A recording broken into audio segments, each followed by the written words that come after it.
যারা বার্ন ইউনিটে আহত অবস্থায় আছে নিয়ে যাবেন। আমাদের চিকিৎসা পুনর্বাসনে কোনো রকম কোনো ঘাটতি থাকবে না, কিন্তু কোনো কিছুর বিনিময়েও আমরা আজকে যা হারিয়েছি সেটা শোক পূরণ করার মতো না।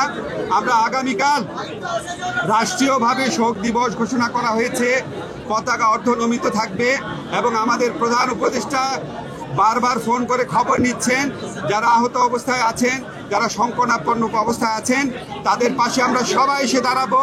তাদের চিকিৎসার জন্য আমরা সমস্ত ব্যবস্থা গ্রহণ করব এবং এই বিয়োগান্ত ঘটনা, এই মর্মান্তিক দুর্ঘটনা কেন ঘটলো অবশ্যই আমরা তদন্ত করে দেখব। এই ব্যাপারে প্রয়োজনীয় যা ব্যবস্থা নেওয়া তা নিব। আমার এর চেয়ে বেশি কিছু বলার নাই।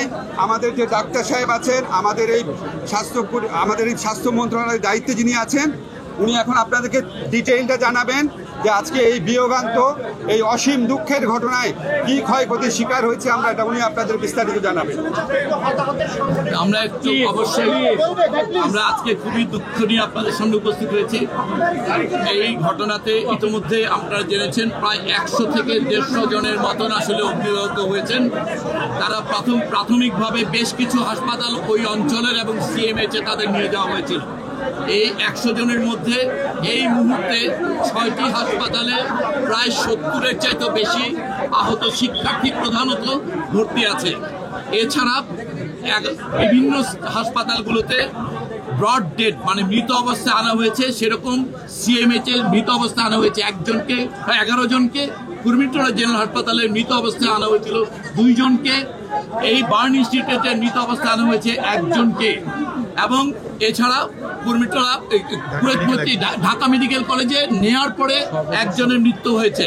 সর্বমোট 16 জনের মৃত্যু নিশ্চিত করা হচ্ছে এবং ভর্তি অবস্থায় 70 জনের মতো বিভিন্ন হাসপাতালে চিকিৎসাধীন আছে।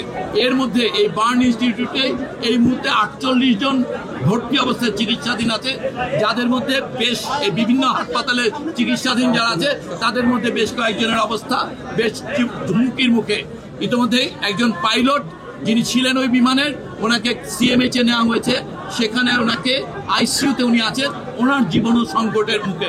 এই অবস্থায় আমাদের বলতে পারি আমরা দেশের এটি একটি অন্যতম রিসেন্ট সময়ের বড় ধরনের দুর্ঘটনা এবং এই রকম মৃত্যু এবং আহত, এবং এর মধ্যে একটা বড় অংশ আমরা যেভাবে বলছি এটা ইনহেলেশন ইনজুরি হয়েছে তাদের, অতএব সেটা ইমিডিয়েটলি অ্যাসেস করা যাচ্ছে না, এটা বেশ কিছু সময় লাগবে অ্যাসেস করতে তাদের ঝুঁকির মাত্রাটা কত। এর পাশাপাশি এক্ষেত্রে সকল চিকিৎসকদের, বিশেষজ্ঞ চিকিৎসক, সরঞ্জামাদি এবং ঔষধপত্র সবকিছু যথেষ্ট পরিমাণে সকল হাসপাতালে প্রস্তুত আছে। এছাড়াও আপনারা সবাই মনে করেন যে রক্তের প্রয়োজনীয়তা, কালকে সকাল 8টা থেকে এই হাসপাতালগুলোতে যারা রক্তদানে আগ্রহী তারা আসলে স্ক্রিন করে তাদের রক্ত নেওয়া হবে। এর আগে আসলে এই বার্নের রোগীদের রক্তের কোনো প্রয়োজন নেই বিধায় আমরা সবাইকে অনুরোধ করব যারা রক্তদানে আগ্রহী তারা কালকে সকাল 8টায় এই হাসপাতাল অথবা ঢাকা মেডিকেল কলেজের এই জায়গাগুলোতে রক্তদানের জন্য আসবেন। এবং এছাড়া একটি হটলাইন সম্পর্কে প্রেস সেক্রেটারি আমরা প্রধান উপদেষ্টা দপ্তর থেকে ওনারা আপনাদের প্রেস নাম্বার দেওয়া হয়েছে, ওই হট নাম্বারে যোগাযোগ করবেন যারা আত্মীয় এবং পিতামাতা তারা সমন্বয়। আর এই একটা জিনিস প্রথমেই বলা দরকার যে বার্ন রোগীর ক্ষেত্রে সবচেয়ে প্রধান হুমকি হচ্ছে সংক্রমণ। সো আপনারা দয়া করে হাসপাতালের ভেতরে প্রবেশ করা থেকে বিরত থাকবেন। আমাদের এইখানে হেল্প ডেস্ক এবং আমরা একটা নাম্বার বলছি, যে নাম্বারে 01949043697, আমি আবার বলছি 01949043697 এই নম্বরে, অথবা এই বার্ন ইনস্টিটিউটের বাইরে হেল্প ডেস্কে সবাইকে সাহায্য করা হবে। দয়া করে আপনারা কেউ হাসপাতালের ভেতরে প্রবেশ করবেন না, এতে আসলে এই যারা নাকি এখানে চিকিৎসা নিচ্ছে অথবা অন্যান্য হাসপাতালে তাদের জীবন আরো বেশি হুমকির মুখে পড়বে। আপনাদেরকে সবাই দোয়া করবেন, যারা এই শিশু বাচ্চারা যারা আজকে বিভিন্ন হাসপাতালে চিকিৎসা নিচ্ছে তাদের জন্য দোয়া করবেন আপনারা। আমরা চিকিৎসকদের পক্ষ থেকে, সরকারের পক্ষ থেকে এবং আপনারা যারা আগামীকালকে রক্ত দিতে আসবেন সবাই মিলে আমরা চেষ্টা করব এই শিশুদের সর্বোত্তম চিকিৎসা দেওয়ার। আপনারা আমাদের পাশে থাকবেন।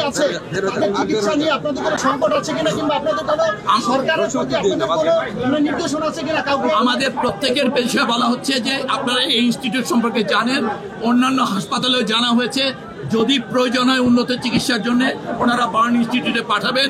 ইতোমধ্যে বিভিন্ন হাসপাতালে যারা চিকিৎসা গ্রহণ করেছেন সেখানে তাদের যেটা আমরা সাধারণভাবে মনে করি আইসিইউর প্রয়োজনীয়তা, বার্ন রোগীর যতটুকু আইসিইউর প্রয়োজনীয়তা সেগুলো ওই 6 হাসপাতালে সাফিসিয়েন্টলি আছে। এরপরও এই ইনস্টিটিউট সম্পূর্ণ প্রস্তুত আছে এবং ঢাকা মেডিকেল কলেজের আইসিইউকে প্রস্তুত রাখা হয়েছে।